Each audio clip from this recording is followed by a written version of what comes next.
Ang starfinch ay isa sa mga pinakapopular at paboritong uri ng finch dito sa Pilipinas.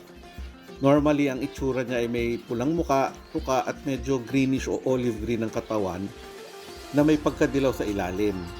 Tinatawag rin siyang red-faced firetail, red-tailed finch, Ruficauda finch, pero mas kilala talaga siya commonly as starfinch dahil sa mga puting dots nila mula ulo hanggang sa ilalim ng pakpak na parang mga maliliit na bituin. Ang mga tunog nila ay mahihina lang at matitinis. Tulad ng mga ibang finches gaya ng Goldjan, Shaftail, DFT, Owl, Mask Finch at Zebra Finches, sila ay nagmula rin sa Australia.